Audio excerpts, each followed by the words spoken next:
last question is what factors impact shoulder rotation? You've already seen a few of those.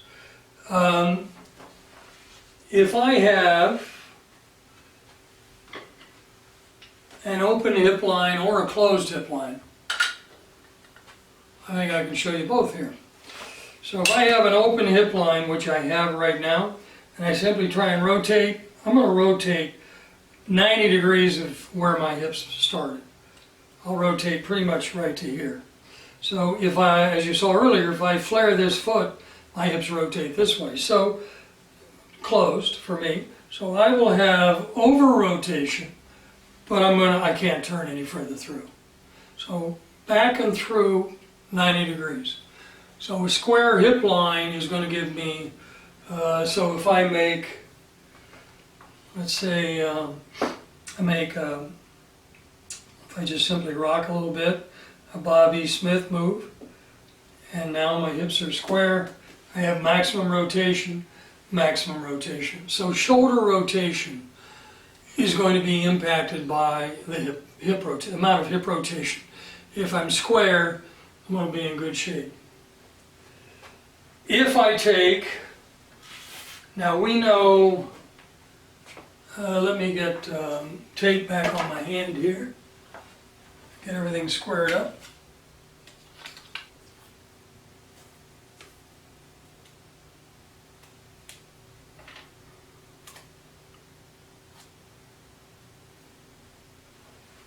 So what I've done, again, I'm lower core, so I've put tape on the fingertip here, wrapped all the way around and all the way around my lower core power spot. I can do this on any finger, not my thumbs, just my fingers.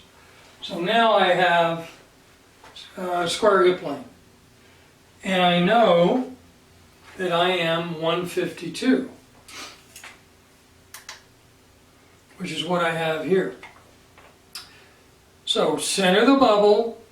So bubble level, when that bubble is centered, means this is 90 degrees to the ground.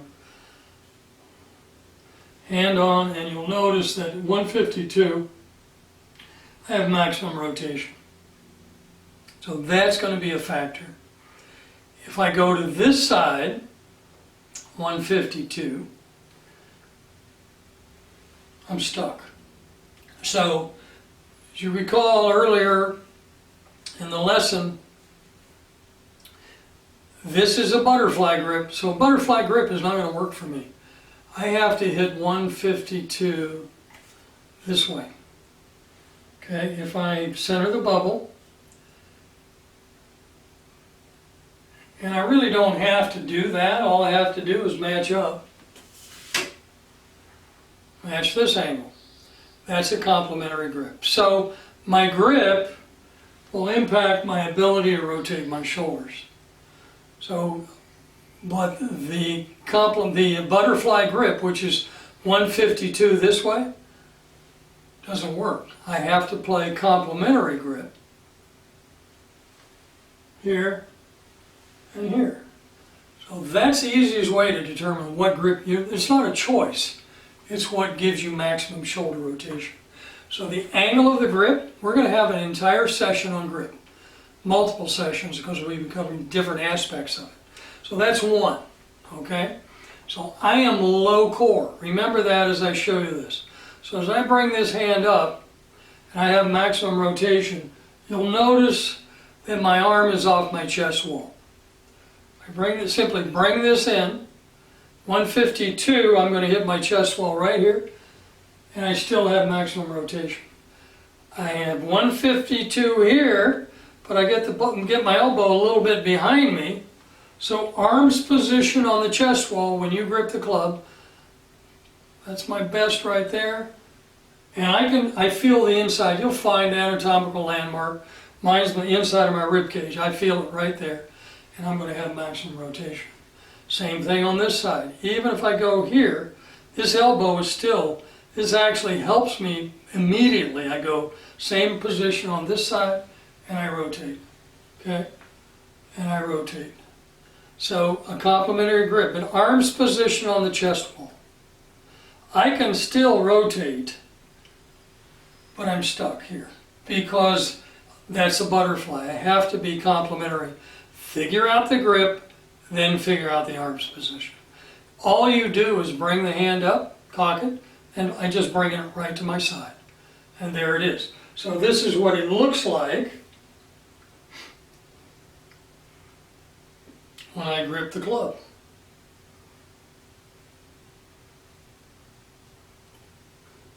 I'm under with this hand. I have complementary grip, cock my wrist, flat left wrist, rotate, arms are on the chest wall, and we will cover a grip. Now the next thing that's going to impact though is posture.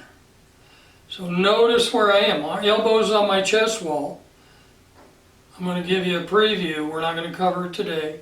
And I'm going to go into my setup. And from here, if I have a decent posture, I'll have maximum rotation. So if I get a little taller than that, my posture will also impact my rotation.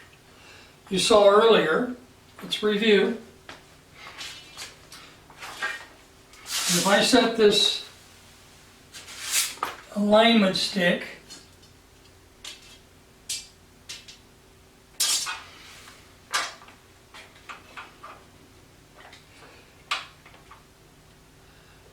I feel the pressure in the alignment stick, I'll have 90 degrees of rotation.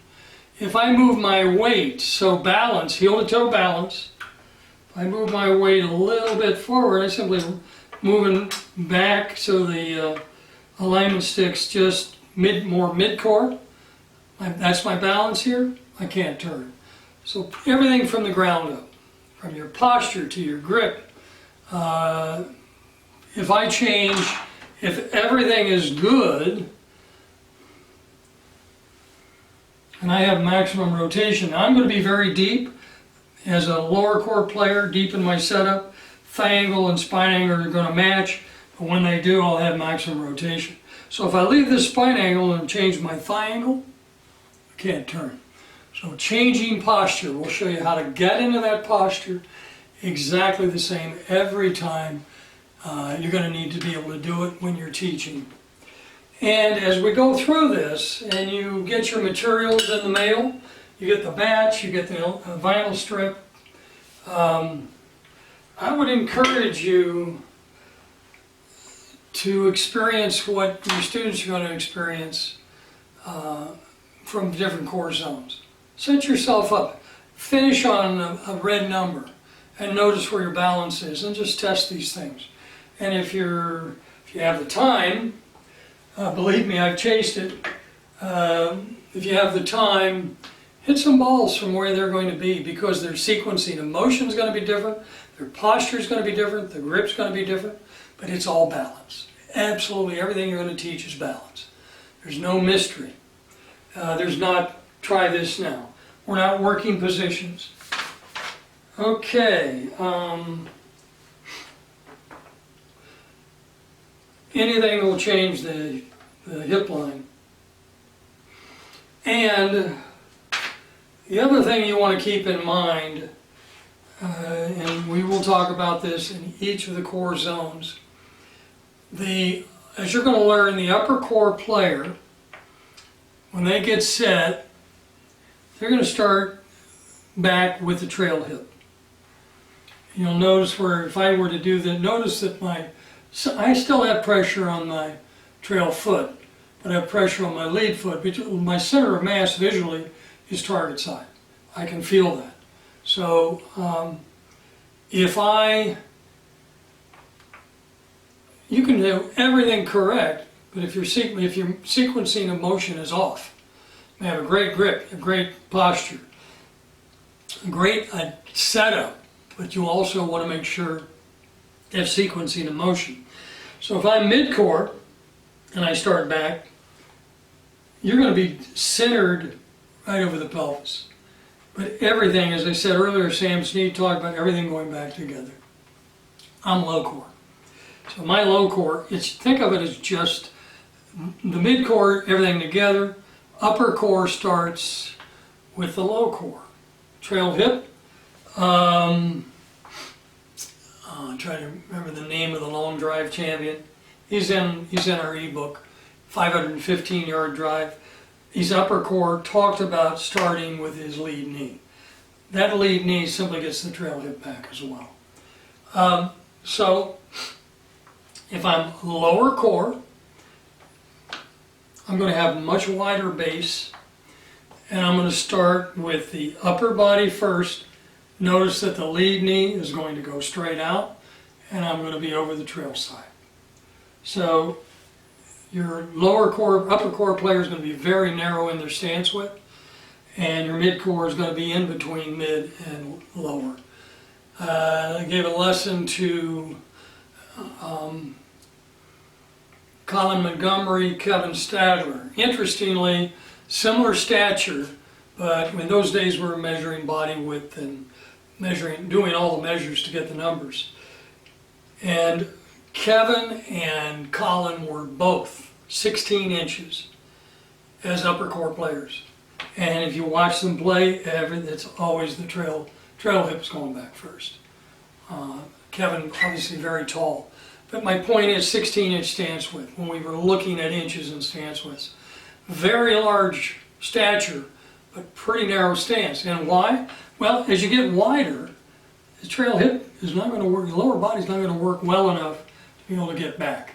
And so you're going to have to play well, you're going to have a narrow stance. And lower core player, you look at Dustin Johnson in particular, notice how wide his base is. And this wider base allows restriction of the lower hips. Encourages. We're not trying to do it. It's just a natural process. So the sequencing of motion, stance width is really what I want to talk about. So your stance width. If you're struggling with a player who's upper core, you get them narrow. Get them narrow enough.